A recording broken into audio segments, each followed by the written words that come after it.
Hello दोस्तों, आज भी हम कल वाली बात ही करेंगे। कल वाली बात को ही आगे बढ़ाएंगे कि इन्वायरमेंट फ़र्क डालती है इंसान की सक्सेस होने पर या नहीं।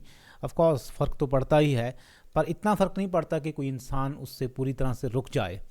जैसे कि एक इंसान है जिसका नाम है शाहिद खान। ये पाकिस्तान से है, लाहौर से, और ये बिलियनियर है।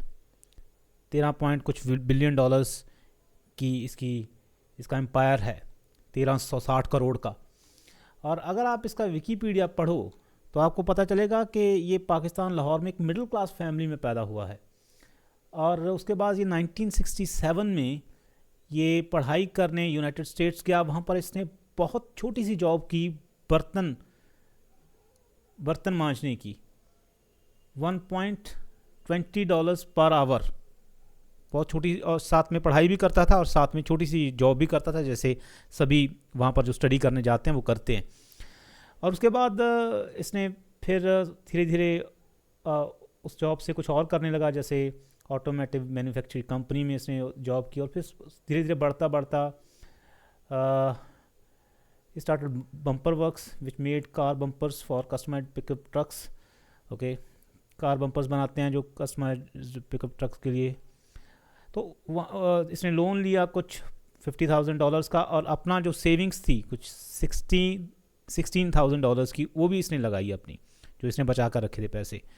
तो उसके बाद धीरे धीरे ऐसे बढ़ता बढ़ता ये आप पढ़ सकते हो, इसने 1360 करोड़ का अपना एम्पायर खड़ा कर दिया, एक मिडिल क्लास फैमिली का बंदा।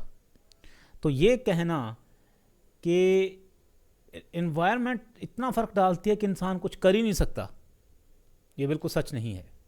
थोड़ा बहुत इधर उधर हो सकता है, इंसान थोड़ा और आगे चला जाता, हो सकता है। ये आज 13.6 बिलियन डॉलर्स, कुछ 1360 करोड़ का इसका बिजनेस है। अगर शायद इसे अच्छा शुरू से स्टार्ट अच्छा मिला होता तो हो सकता है मे बी $50 बिलियन का होता या $100 बिलियन का होता, ऐसा हो सकता है। पर रोक नहीं सकता उस इंसान को कोई, मेन बात ये है। और मुझे नहीं लगता कि इस बात में कोई भी डाउट है। अगर आप कहें कि नहीं नहीं ये तो अकेली एक एक्सेप्शन है, अकेला इंसान है और सभी थोड़ा बनते हैं, तो अंग्रेज़ भी सभी थोड़ा बनते हैं। जो अमेरिका में पैदा होते हैं वो सभी थोड़ा बनते हैं, वो भी कोई इक्का दुक्का इंसान ही बनता है। अगर सभी की इन्वायरमेंट सही है, पर सभी तो नहीं बन पाते। तो ये ऐसे ही है, बनेगा वही जिसको नेचर ने कुछ दिया है, कोई गिफ्ट दिया है। अगर फूल खुशबू देगा तो नेचर ने उसे खुशबू दी है, इसलिए वो दे रहा है। फूल चाहे कीचड़ में ही पैदा क्यों ना हो, वो देगा खुशबू। अगर किसी फूल को खुशबू नहीं दी है, वो भी कीचड़ में ही पैदा हुआ है, तो वो उसका एक्सक्यूज़ नहीं दे सकता कि मैं तो क्योंकि कीचड़ में पैदा हुआ इसलिए मैं खुशबू नहीं दे सकता। वो फूल तो ऐसा है, उसने फूल हो सकता है, अगर फूल ने कोई फूल देगा वो जंगल में अच्छी एनवायरनमेंट में, तो वो एक्सक्यूज़ देने लग जाए नहीं। और इसका आपको कोई यार, आपको कोई भी इसका गिल्ट भी नहीं होनी चाहिए, कोई बुरा मानने की भी ज़रूरत नहीं है इसमें। मैं तो कहता हूँ बिल्कुल नहीं है। ये नेचर है, आपने नेचर ने आपको जो दिया है उसमें आपकी कोई तारीफ़ नहीं है, या उसमें आपने कुछ किया नहीं है। नेचर ने आपको जो नहीं दिया है उसमें आपकी कोई बुराई नहीं है, या उसमें कोई बुरा मानने की ज़रूरत नहीं है। ये गिफ्ट्स हैं। अभी किसी पंछी को बहुत बड़े पंख दे दिए उड़ने के लिए, किसी को नहीं दिए। अब अगर पेंगुइन कहे कि मेरे पास पंख तो हैं, मैं उड़ इसलिए नहीं पाता क्योंकि मैं यहाँ समंदर के पास हूँ, अगर मैं वहाँ होता ना तो मैं उड़ पाता। वो कुछ भी कहता रहे, उससे कोई फ़र्क नहीं पड़ता, नेचर ने उसको नहीं दी वो काबिलियत। मेरी बात ये है, क्यों लोग बुरा मनाते हैं इस चीज़ का। नहीं मैं ऐसा कर देता, मैं वैसा कर देता। एक्सेप्ट करो, आप सभी नेचर का हिस्सा हो, हम सभी नेचर का हिस्सा है। जो ये इंसान है ना अपने आप को नेचर से बाहर मानता है, वो नहीं है नेचर से बाहर, वो नेचर के अंदर ही है। आप कैसे बाहर निकल जाओगे? आपने अपना ब्रेन खुद बनाया है, आपने सब कुछ खुद किया है? नहीं किया, आप बनाए गए हो, आपकी मर्जी के बिना आप बनाए गए हो। आप कैसे बने हो आपको ये तक नहीं पता, तब कैसे कह सकते हो? आपको थोड़ी सी अकल आती है, थोड़े से ऐसे आंखें खुलती हैं, आपको लगता है तो मैं ही हूँ सब कुछ। अरे तू जब पैदा हुआ था तुझे पता नहीं तू कैसे हुआ, तुझे पता नहीं तू कैसे बड़ा हुआ, तुझे पता नहीं तू कैसे बोलना सीखा, तुझे पता नहीं तू कैसे चलना सीखा, तुझे कुछ नहीं पता। और तू कहता है मैं ये उखाड़ दूंगा, मैं वो उखाड़ दूंगा, मैं पता नहीं क्या क्या बातें करता है, धरती को बचाने की बातें करता है, पता नहीं और भी क्या क्या बातें करता है। सब नेचर के अकॉर्डिंग हो रहा है। अगर कल को एआई भी बनती है ना, जैसे किसी ने कहा था कि हम जो हैं, हम बायोलॉजिकल लाइफ जो है ये बूट लोडर है एआई लाइफ के लिए, या मेटल बेस्ड लाइफ के लिए कह लो, सिलिकॉन बेस्ड, कुछ भी कह सकते हो आप। तो वो भी एक नेचुरल प्रोसेस है, वो नेचर का प्रोसेस है। सपोज कीजिए, पता नहीं किसी को, पर अगर ये सच हो कि नेचर ऐसे ही काम करता हो, अगर दूसरे प्लैनेट्स पर जो हमसे पहले प्लैनेट्स रह चुके हैं उन पर भी ऐसे ही काम किया हो, नेचर ऐसे ही काम करता हो कि पहले क्या होता हो। अब देखिए, नेचर के कुछ रूल्स हैं, है ना, और एक हिसाब से ही नेचर काम करता है। आप उठाकर देख लीजिए, पहले क्या होता है, कुछ डस्ट क्लाउड्स बनते हैं, वो बर्न होना शुरू होते हैं, फिर उससे एक सूर्य बनता है, फिर जो उस सूर्य की जो डेब्रिस होती है, जो कचरा होता है, वो जब घूमना शुरू करता है उस सूर्य के चारों तरफ, तो वो धीरे धीरे ग्रेविटी की वजह से इकट्ठा होने लगता है। तो उस कचरे की वजह से प्लैनेट्स बनते हैं, ग्रह बनते हैं। सारे यूनिवर्स की यही कहानी है। और फिर क्या होता है, कुछ ग्रह होते हैं जो उस सूर्य के से काफ़ी दूर होते हैं, कुछ ग्रह होते हैं जो बहुत नज़दीक होते हैं, तो वो बहुत गर्म होते हैं, जो दूर होते हैं वो बहुत ठंडे होते हैं। पर जो ग्रह बीच में बन जाते हैं, जो ना ज़्यादा गर्म होते हैं और ना ज़्यादा ठंडे होते हैं, वो लाइफ के लिए आइडियल होते हैं। तो वहाँ पर क्या होता है, कुछ केमिकल प्रोसेस होने शुरू हो जाते हैं। तो उस केमिकल प्रोसेस जब होने शुरू होते हैं, उससे फिर बायोलॉजिकल लाइफ बनती है। और फिर जब बायोलॉजिकल लाइफ बनती है तो ये स्पेकुलेशन है कि हो सकता है आगे जो हम एलियंस की बातें करते हैं, जो आपने फिल्मों में देखा होगा कि वो बड़े बड़े स्पेसशिप्स में आते हैं, या उन्होंने कुछ ऐसी लाइफ बना ली है जो हमारी कल्पना उधर कोई जाती है। सपोज कीजिए for the sake of the conversation कि ऐसा ही होता है कि पहले बायोलॉजिकल लाइफ बनती है और फिर वो बायोलॉजिकल लाइफ एआई बनाती है या मेटल बेस्ड लाइफ बनाती है, और फिर वो मेटल बेस्ड लाइफ राज कर लेती है पूरे ग्रह पर और बायोलॉजिकल लाइफ को ख़त्म कर देती है। सपोज कीजिए हमारी ही उदाहरण ले लीजिए आप, हम एवोल्यूशन के थ्रू जो हमारी कड़ियाँ हैं, हमारी कड़ियाँ हैं वो ख़त्म हो चुकी हैं, बीच की कड़ियाँ काफ़ी ज़्यादा हमारी ख़त्म हो चुकी हैं। और ऐसा भी हो सकता है कि जिस तरह से आज हम कर रहे हैं, जंगल ख़त्म हो रहे हैं, सब कुछ हो रहा है, ये जो और भी बीच की कड़ियाँ हैं वो भी ख़त्म हो जाएं, बंदर वगैरह सब ये ख़त्म हो जाए और सिर्फ इंसान ही बचा रह जाए। और फिर हमारे पास कोई इसका तरीका नहीं होगा कि और लाइफ कहाँ है और हम कहाँ से आए हैं। ऐसा ही हो सकता है आगे चलकर हो जाए कि एक मेटल बेस्ड लाइफ बने और वो मेटल बेस्ड लाइफ ये बायोलॉजिकल लाइफ को ख़त्म कर दे, या पूरे के पूरे इंसानों को ख़त्म कर दे, और वो फिर घूमने लग जाए पूरे यूनिवर्स पे। ऐसा हो सकता है, मैं ये नहीं कह रहा कि ऐसा होगा ही और ये सत्य है, एक स्पेकुलेशन, ऐसा हो सकता है। अगर ऐसा होता है तो आप ये नहीं कह सकते कि ये इंसानों की गलती थी, इंसानों ने पहले वो नहीं किया, इंसानों ने पहले वो नहीं किया। ये तो वही बात होगी अगर कोई बंदर उठकर कह दे कि बंदर की किसी एक बंदर की गलती थी, जो उसने किसी एक बंदर को इंसान बनने दे दिया, आज ये इंसानों ने सारे का सारा जंगल ख़त्म कर दिया, तो हम खतरे की कगार पर है। नहीं, ये नेचर है, ये ऐसे ही, किसी को नहीं पता कि अपने आप चीज़ें कैसे हो जाती हैं, ये ऐसे ही होती हैं। तो आगे चलकर अगर ऐसा भी होता है कुछ, तो वो भी नेचुरल है, पूरे का पूरा नेचुरल है। नेचर को जैसा होना है ना, उसे कोई पचा नहीं सकता, उसे होने से कोई रोक नहीं सकता, वो होकर ही रहेगा। इसका एक बहुत अच्छा एग्जाम्पल, अगर आप कहो कि फिर तो कोई कुछ बोले ही नहीं, फिर तो कुछ कहेगी नहीं, इतिहास में नाम उठाकर देख लो आप लोगों के, जिन्होंने दूसरे लोगों को समझाने की कोशिश की है। उनके छोटे छोटे ग्रुप्स बन गए हैं, पर सभी लोग वैसे नहीं बने। कितने ही लोग हैं, आप रिलीजन उठाकर देख लो, उनका एक ग्रुप बन गया। कोई कहता है मांस नहीं खाना चाहिए, बहुत लोग ज़ोर ज़ोर से चिल्लाते हैं, ये करते हैं कि कितने लोग आए दुनिया में, उन्होंने कहा कि नहीं खाना चाहिए, नहीं खाना चाहिए। आप ग्राफ उठाकर देख लो, मांस की कंजम्पशन जो है वो बड़ी ही है, घटी नहीं है। हाँ, उन्होंने अपनी एक फैन फॉलोइंग या फॉलोइंग बना ली और एक ग्रुप बना लिया, उस ग्रुप से लोग जुड़े, किसी ने उसे बुद्धिज़्म का नाम दे दिया, किसी ने उसे जैनिज़्म का नाम दे दिया, किसी ने उसे कुछ का नाम दे दिया, वो एक ग्रुप बन गए। पर सारी दुनिया वैसी नहीं बनी, क्योंकि नेचर अपने हिसाब से ही चलेगा, वो किसी के हिसाब से नहीं चलता है। ग्रुप ज़रूर बन सकते हैं। कोई भी इंसान जितना ही चिल्ला ले, जितना ही पीट ले, जितना ही कुछ भी कर ले, वो सारी दुनिया को एक जैसा नहीं बना सकता, क्योंकि ये नेचर के खिलाफ है। नेचर का जो ये एक काम है वही है वैरायटी पैदा करना, और इस वैरायटी से ही सब चीज़ें निकलती हैं, उसे कोई रोक नहीं सकता।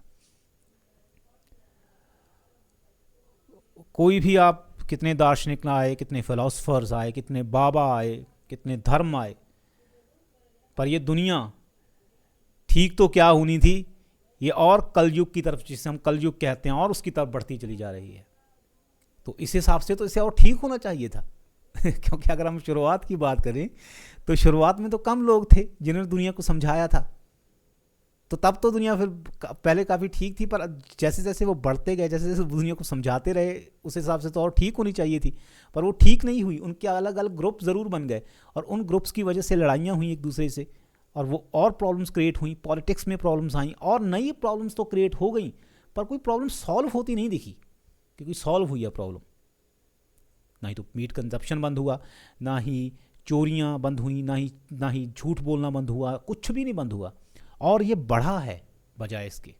जो लोग सत्संग भी सुनते हैं, वो सत्संग में तो ऐसे बैठे रहेंगे, उसके बाद वो जो करते हैं, घर पे आकर जो करते हैं या नॉर्मल लाइफ में वो करते हैं, वो उसका बिल्कुल उलट होता है, क्योंकि नेचर टेक ओवर कर लेगा आपको। आप इस तरह से पूरा नहीं बैठ सकते करके, कितने टाइम तक बैठोगे? आप नहीं रोक सकते। ये तो ऐसा है कि नेचर के खिलाफ जाकर आप अपनी पॉटी रोकने की कोशिश कर रहे हो, रोक के दिखाओ, नहीं रोक सकते, नेचर है वो निकाल के रहेगा। तो आप ये ऐसे ही है, जो इंट्यूशंस हैं आपकी वो बाहर निकल के ही रहेंगी। आप उसे जितना मर्जी थोड़ा बहुत रोक लो, किसी सत्संग में बैठकर ऐसे थोड़ा टाइम या कुछ भी कर लो, पर वो सभी चीज़ें जो नेचर ने आपके अंदर डाली हैं, जो नेचुरल हैं जिसे हम कहते हैं, वो बाहर आकर ही रहेंगी। ये आप नेचर के खिलाफ जितना जाने की कोशिश करोगे, नेचर उतना ही बाउंस बैक। और नेचर कोई इंसान नहीं है, ये सब घटनाएं हैं जो अपने आप होती हैं, और हम भी उन्हीं में से एक हैं। अगर कोई समझाता भी है किसी को ये नहीं करना चाहिए, तो वो भी नेचर के अंदर ही आता है। इस दुनिया में कोई भी चीज़ नेचर से बाहर नहीं है। जो इंसान सोचता है कि मैं पता नहीं, इससे बात पता है कैसे करेंगे, बात ऐसे करेंगे, हम जैसे इंसान ना कुछ अलग ही हों दूसरे जानवरों के बारे में, वो जैसे कुछ अलग हैं और हम जैसे कुछ अलग हैं। उनको ये करना चाहिए, तुम भी उन्हीं के बीच में ही आते हो, उसी नेचर के रूल्स के अंडर ही आते हो। एक इंसान था, उसने अपने अमेरिका में था शायद, मुझे लगता है, उसने अपनी बीवी और बच्चों का कत्ल कर दिया। उसके बाद जब कोर्ट में उससे पूछा गया कि तूने क्यों किया, वो कहता मैं बहुत प्यार करता था अपने बीवी बच्चों से, पर मुझे पता नहीं मैंने उनको क्यों मार डाला। तो ऑब्वियसली जज ने सोचा कि झूठ बोल रहा है ये, उसको फांसी की सज़ा दे दी गई। और उसके बाद जब उसका पोस्टमार्टम किया गया तो पता चला कि उसके ब्रेन के उस हिस्से में जो इमोशंस को कंट्रोल करता है, एक ट्यूमर था। तो उस ट्यूमर ने उससे वो सब करवा दिया। तो ये एक्सपेरिमेंट्स भी हुए हैं। इंसान का जब ब्रेन है, किसी एक हिस्से में कोई चोट लग जाती है, इंसान की हियरिंग चली जाती है, वॉइस चली जाती है, उसको दिखना बंद हो जाता है, या वो अलग अलग तरह की हरकतें करने लगता है। बहुत सेंसिबल इंसान जो अपने आप को बहुत ज़्यादा ऐसे कहता है कि मेरे से तो कोई ज़्यादा समझदार दुनिया में इंसान ही नहीं है, उसके अगर एक छोटे से हिस्से में कुछ न्यूरॉन्स थोड़े से इधर उधर हो जाएं तो वो पागलों की तरह बिहेव करना शुरू कर देगा। तो हमारे कंट्रोल में कुछ है ही नहीं, सब जो बना है वैसे ही है। एक छोटी सी चोट, छोटा सा न्यूरॉन्स का इधर से इधर थोड़ा सा हेर फेर आपको पूरे का पूरा बदल कर रख देगा। तो क्या है आपके कंट्रोल में? कुछ नहीं है आपके कंट्रोल में। ये पूरे का पूरा ब्रेन हमारा ट्यूमर है। ये न्यूरॉन जो हैं, ये ब्रेन जो है, कैसे कैसे बना है, कैसे बिल्ट हुआ है, अगर ये थोड़ा डिफरेंट हो जाए तो आप नहीं रहोगे, आप कुछ और हो जाओगे, और आप फिर ऑपोजिट चीज़ों को हो सकता है लाइक करने लग जाओ।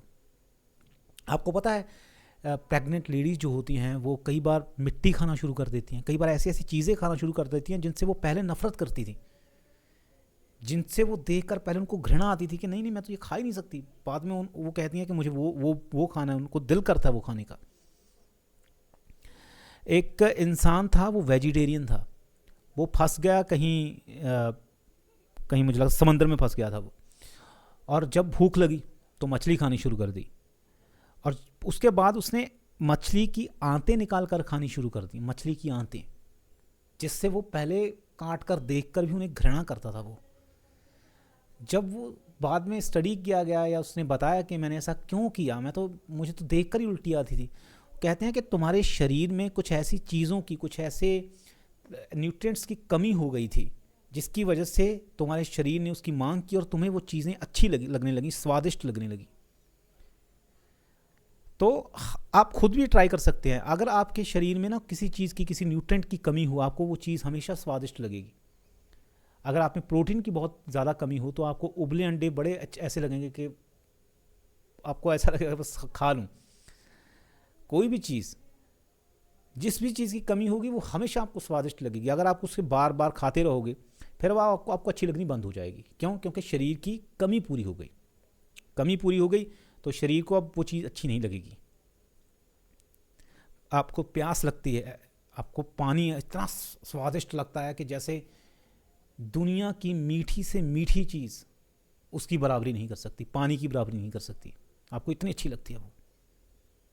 अगर आप को नेचर ने कहा है कि आप ब्रीड कीजिए, आप और बच्चे पैदा कीजिए जो उसने ऐसा लगा कि आपको सेक्स पर बहुत अच्छा लगता है, या वो इंसान बहुत अच्छा लगता है जिसको आप वो कहते हो कि मैं इससे बहुत प्यार करता हूँ, बाद में चाहे 6-7 बच्चे हो जाने के बाद एक दूसरे का सर ही पाड़ दें वो पर पहले वो नेचर का एक होता है कि अभी तुमको ये करना है तो करना ही है। तो ये सारी चीज़ें नेचर ने हमारे अंदर डाली हैं और हमसे निकलती हैं। हमारे अंदर से जब निकलती हैं हम उन चीज़ों को सिर्फ एक्सपीरियंस करते हैं और अपनी कॉन्शियसनेस के साथ जोड़ लेते हैं और हमें लगता है कि वो हम कर रहे हैं। हम कुछ नहीं कर रहे, सब प्रोग्रामिंग है, नेचर की प्रोग्रामिंग। उसी ने सब वैरायटी है, उसी ने किसी को क्रिकेट खेलने की वो दे दी, किसी को एक्टिंग की दे दी, किसी को पॉलिटिक्स बड़ी अच्छी लगती है, किसी को बहुत चीज़ें ग्रास्प करने की दे दी अच्छी तरह से कि वो चीज़ों को ग्रास्प कर सकता है। ये सब नेचर का है। और मैं इसीलिए कई बार कहता हूँ कि धार्मिक ग्रंथ जो हैं वो बड़ी अच्छी तरीके से, या लोगों ने बहुत सीखा लाइफ से, और जब सीखा फिर उन्होंने वो लिख दिया धार्मिक ग्रंथों में। जैसे गुरु ग्रंथ साहिब में भी एक बात लिखी हुई है कि हुक्म अंदर सब को बाहर हुक्म ना कोई, नानक हुक्म जे बुझे तो हमें कहे ना कोई। मतलब कि हुक्म से कि उसके, अब आपको पता है कि पुराने लोग तो जो थे वो फिर अभी भी जो है, आप कुछ भी कह सकते हो, इससे शब्दों का हेर फेर है, कि उसने जो हुक्म किया है उसके आज्ञा के अनुसार ही, जो उसने अलाउ किया है उसी के अनुसार ही सब कुछ हो रहा है, उसके बाहर कुछ नहीं है। अगर तुम ये जान लोगे तो तुम अहंकार कभी नहीं करोगे। तो आप इसे कुछ भी कह सकते हो, आप उसे भगवान की प्रोग्रामिंग कह सकते हो, भगवान की आज्ञा कह सकते हो, नेचर कह सकते हो, पर उससे बाहर कुछ नहीं है। आपने खुद अपने आप को नहीं बनाया। आप जब सोचिए, जब आपको आपकी नाक बहा करती थी, आप जब छोटे थे, आपकी सब कुछ बीच में ही हो जाता था, आप बड़े समझदार बनते हो आप जब खड़े हो गए अपने पैरों के ऊपर। ये कुछ नहीं है। इंसान इतना, शरीर हमारा कॉम्प्लेक्स है ना, अगर एक छोटी सी चीज़ हमारी अंदर से कोई गड़बड़ी हो जाए तो इंसान खड़ा खड़ा ही चला जाएगा। उसकी आवाज़ आ सकती है, उसका कुछ भी हो सकता है उसका। और हम सोचते हैं कि पता नहीं हम क्या कर रहे हैं, हम कुछ नहीं कर रहे। और हम किसी को ये भी नहीं कह सकते कि हम किसी को बहुत ज़्यादा किसी को मजबूर कर लेंगे कुछ करने के लिए। जो जैसे होना है वैसे होकर रहेगा, उसे कोई रोक नहीं सकता। एक दो इंसान आप अपनी तरफ कर लोगे, 100, 200, 1000, 2000, 10,000 कर लोगे अपनी तरफ, और वो भी आप अगर सोचोगे कि आपने किए हैं, आपने नहीं किए हैं, वो भी कोई काबिलियत दी है आपको नेचर ने, बोलने की काबिलियत या कुछ समझने की काबिलियत, और आप वो बोल रहे हो, समझ के बोल रहे हो, और कुछ लोग इन्फ्लुएंस हो रहे हैं उससे, और वो आपकी बात मान रहे हैं, और आपकी बात मान रहे हैं, और आपको ये लग रहा है कि आप कर रहे हो, नहीं, वो भी एक सब नेचर के अंडर ही आता है, उसके हिसाब से हो रहा है। तो ये सभी चीज़ें मैंने इसलिए बताई कि अपने आप को गिल्ट महसूस मत करो, बुरा महसूस मत कराओ। अगर आप में कोई काबिलियत है तो बाहर आएगी आएगी, नहीं है तो कोई बात नहीं, जस्ट एन्जॉय लाइफ। आप यहाँ एक्सपीरियंस करने आए हो, एक्सपीरियंस कीजिए। जिस इंसान को कुछ दिया है वो कुछ और एक्सपीरियंस करेगा, वो आपकी तरह नहीं कर पाएगा। हर इंसान डिफरेंट, हर इंसान के एक्सपीरियंस डिफरेंट होते हैं। आपके जो एक्सपीरियंस होंगे वो शायद वो ना कर पाए इंसान जिसको कुछ गिफ्ट मिला है, जो या कहते हैं लोग के बाहरी कोई गिफ्ट है, अंदरूनी भी बहुत सारे गिफ्ट होते हैं। इस पर मैं अगली वीडियो बनाऊंगा, ज़रूर देखिएगा कि आप कितने सक्सेसफुल हो आपको पता ही नहीं है। आप हमेशा सक्सेस को बाहर से नापते हो, आप बहुत ज़्यादा सक्सेसफुल हो, आपको अंदाज़ा नहीं है उसका। ये बात करते हैं अगली वीडियो में।